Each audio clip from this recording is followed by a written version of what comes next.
नमस्कार दोस्तों, स्वागत है आपका अपने YouTube channel God is word में। दोस्तों, रिश्ते हमारे जीवन में बहुत ही महत्व रखते हैं। जिसे रिश्ते को हम निभाने में कभी कभी नाकामयाब हो जाते हैं।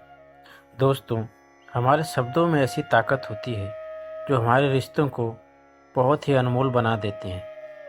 आज हम जानेंगे भगवान श्री कृष्ण की वो वाणी जो आपके रिश्ते में जान डाल देगी। दोस्तों, रिश्ते निभाने के लिए ईमानदारी सबसे महत्वपूर्ण पहलू होता है। जब हम अपने रिश्तों में ईमानदार होते हैं तो हम झूठ और धोखाधड़ी से बच सकते हैं। अगर किसी रिश्ते में कोई व्यक्ति अगर दूसरे से झूठ बोलता है या धोखा देता है तो वह विश्वास की दीवार धीरे धीरे गिरने लगती है और रिश्ते में दरारें आने लगती है। इसलिए ईमानदारी एक ऐसी चाबी है जो हमारे रिश्तों के दरवाज़ों को खुला रखती है। दोस्तों, श्री कृष्ण कहते हैं कि अवसर और सूर्योदय में एक ही समानता है कि देर करने वाले इन्हें खो देते हैं। जिंदगी एक नाव है, लहरें तो आएंगी ही, लेकिन अगर पतवार अच्छे हो तो ये लहरें भी पार हो जाएंगी।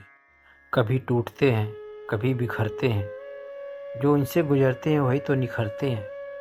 हमेशा ज़िंदगी की मुश्किलों को अपनों के बीच रख दो, या तो मुश्किलें रहेंगी या तो फिर अपने रहेंगे।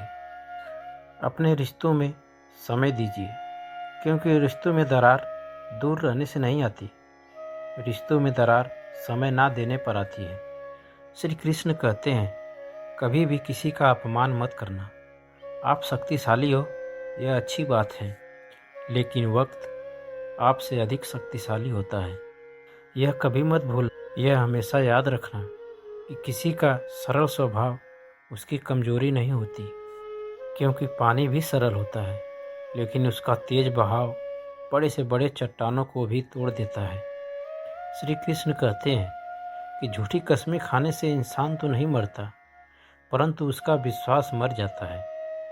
कीमत दोनों बातों की भी चुकानी पड़ती है, बोलने की भी और चुप रहने की भी। अगर तूफान ज़्यादा हो तो कश्तियाँ डूब जाती हैं, और किसी इंसान का घमंड और अहंकार ज़्यादा हो तो उसकी हस्तियाँ भी डूब जाती हैं। दोस्तों, श्री कृष्ण कहते हैं कि दुख भोगने वाला इंसान आगे चल के सुखी हो सकता है, लेकिन दुख देने वाला इंसान कभी सुखी नहीं रह सकता। तुम कब सही थे इस बात को कोई याद नहीं रखता, लेकिन तुम कब गलत थे इस बात को हर कोई हमेशा याद रखता है। मेरे साथ गलत क्यों होता है? मैं सबका अच्छा करता हूँ तब भी मेरे साथ ऐसा बुरा क्यों होता है? अगर आपके मन में भी कभी यह सवाल आता है कि मेरे साथ ही बुरा क्यों होता है, दोस्तों, ऐसा नहीं है। बुरा तो सबके साथ होता है। बुरा वक्त ही हमें असली सबक देता है। कभी कभी ऐसा होता है कि हमने किसी के साथ बहुत अच्छा किया, परंतु हमारे साथ बुरा हुआ, पर इसका मतलब यह नहीं है कि हमें अच्छाई का साथ छोड़ देना चाहिए। अगर हमने किसी के साथ अच्छा किया है तो उसका फल हमें अवश्य मिलेगा, लेकिन वक्त आने के बाद। श्री कृष्ण कहते हैं कि जो होता है अच्छे के लिए होता है। कभी कभी विपरीत परिस्थितियां भी हमारे वर्तमान के लिए कुछ अच्छे के लिए आती है। श्री कृष्ण कहते हैं कि व्यक्ति को हमेशा बुराई से बचकर रहना चाहिए। अगर कोई करता है तो वह कर्म आपको आपके जीवन में ही भोगना पड़ता है। जिस प्रकार गाय का बछड़ा हजारों के झुंड में भी अपनी माँ को ढूंढ लेता है, उसी प्रकार कर्म भी आपको ढूंढ लेगा। कहते हैं, मन के हारे हार है और मन के जीते जीत। अर्थात जिस प्रकार सकारात्मक विचारों से सफलता मिलती है, उसी प्रकार नकारात्मक विचार असफलता की ओर ले जाते हैं, क्योंकि जैसा हम सोचते हैं वैसा ही हम बन जाते हैं, और अपने विचारों के माध्यम से ही हमें नकारात्मक और सकारात्मक परिणाम मिलते हैं।